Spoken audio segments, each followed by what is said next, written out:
اللہ کے رسول کی 11 بیویوں میں اگر ہم نسب کے اعتبار سے، خاندان کے اعتبار سے اللہ کے رسول سے سب سے زیادہ قریب اگر کسی بیوی کو پاتے تو حضرت خدیجہ رضی اللہ تعالیٰ نے۔ ان کے والد اپنے خاندان کے سردار تھے، خویلد ان کا نام تھا، اور بہت بڑے تاجر تھے، بزنس مین تھے۔ اس بڑے خاندان میں، عزت دار گھرانے میں حضرت خدیجہ پیدا ہوئی۔ رسول اکرم سے 15 سال بڑی تھی، 15 سال پہلے پیدا ہوئی اللہ کے رسول کے، لیکن اتنی پاک دامن تھی، اتنا بہترین ان کا اخلاق تھا، کیریکٹر تھا کہ دور جاہلیت میں بھی حضرت خدیجہ کو طاہرہ کہا جاتا تھا۔ طاہرہ کا مطلب سمجھتے ہیں؟ پاک دامن، پاک صاف۔ اس دور میں، جس دور میں پاک دامنی کی مثال بڑی کم ملتی تھی، اس دور میں بھی خدیجہ طاہرہ کے نام سے جانی جاتی تھی۔ اللہ کے رسول سے نکاح کے پہلے حضرت خدیجہ کے 2 نکاح ہو چکے تھے۔ پہلا نکاح ان کا ہوا تھا ہند بن نباش تمیمی سے، انتقال ہو گیا، بیوہ ہو گئی۔ دوسرا نکاح ان کا ہوا عتیق بن عائد مخزومی سے، ان کا بھی انتقال ہو گیا، پھر بیوہ ہو گئی۔ مائکے میں بیٹھ گئی، باپ بہت بڑا بزنس مین تھا، باپ تاجر تھا، باپ کا انتقال ہو گیا۔ جنگ فجار میں ان کے والد کا انتقال ہو گیا۔ حضرت خدیجہ نے اپنے والد کی تجارت کو سنبھالا، بیٹا کوئی نہیں بچا تھا، بھائی لوگ ان کے سب انتقال کر گئے تھے۔ باپ کا کاروبار بیٹی نے سنبھالا اور بہترین طریقے سے سنبھالا۔ اس زمانے میں حضرت خدیجہ کا مال تجارت ودیشوں میں جاتا تھا، ایکسپورٹ کا کام کرتی تھی۔ انہوں نے باقاعدہ اپنے آدمی طے کیے تھے کمیشن پر۔ شریعت میں تجارت کا ایک طریقہ یہ بھی ہے، مال ہمارا ہے، محنت آپ کرے، پرسنٹیج طے کر لیا جائے، اس کو مزاربت کہتے ہیں۔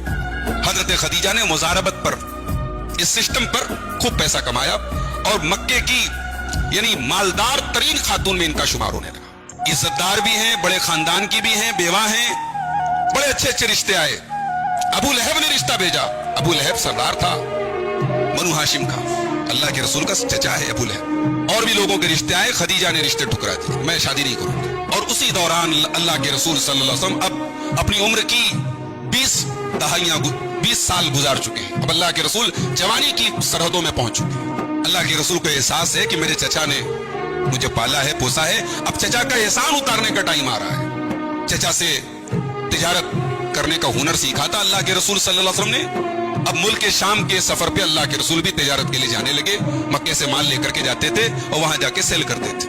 ظاہر ہے کہ اللہ کے رسول کا اخلاق نبوت کے اعلان کے پہلے بھی مکے میں مشہور تھا کہ اللہ کے رسول بڑے سچے ہیں، ایماندار ہیں۔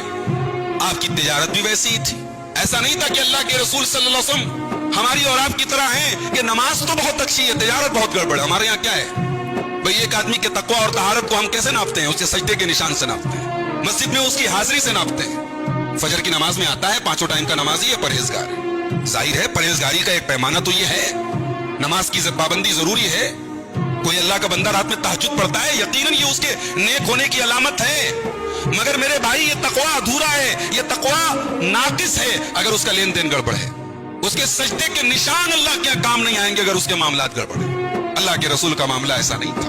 اللہ کے رسول نبوت کے اعلان کے پہلے بھی جب نماز نہیں تھی، جب روزہ نہیں تھا، جب حج نہیں تھا، اس دور میں بھی اللہ کے رسول صلی اللہ علیہ وسلم اپنے لین دین کی صفائی، اپنی امانت داری، اپنی سچائی سے پورے مکہ میں فیمس ہو چکے تھے، مشہور ہو چکے۔ حضرت خدیجہ کے کانوں تک خبر پہنچی کہ کوئی نوجوان ہے مکے میں، بنو ہاشم گھرانے کا، کاروبار کرتا ہے، بزنس کرتا ہے، معاملات بڑے اچھے ہیں اس کے۔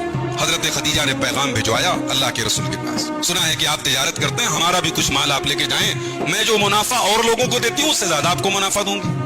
اللہ کے رسول صلی اللہ علیہ وسلم نے اپنے چچا ابو طالب سے مشورہ کیا۔ چچا نے کہا ٹھیک ہے، اچھی بات ہے بھئی، وہ عورت نیک ہے، دیندار ہے، اگر وہ آفر کر رہی ہیں تو ٹھیک ہے، ان کا مال لے کر کے جاؤ، بزنس کرو۔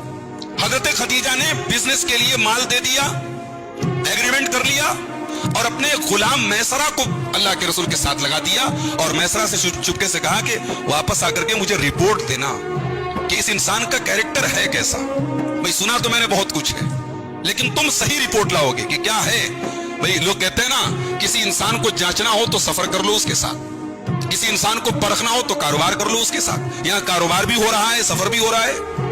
اللہ کے رسول صلی اللہ علیہ وسلم حضرت خدیجہ کا مال لے کر کے گئے، اور بھئی جب نیت سچی ہو، کہتے ہیں نیت اچھی ہو تو اللہ برکت دیتا ہے۔ حضرت خدیجہ کے مال میں اللہ کے رسول نے پچھلے لوگ جو جا کر کے حضرت خدیجہ کا مال بیچتے تھے اس کے مقابلے میں ڈبل منافع کمایا اللہ کے رسول صلی اللہ علیہ وسلم، اور آ کر کے آنا پائی پوری حضرت خدیجہ کو پیش کر دی۔ یہ مال تھا، یہ حساب ہے۔ حضرت خدیجہ کا غلام جو میسرہ اس سفر میں گیا تھا، اس نے آ کر کے رپورٹ دی کہ یہ تو یعنی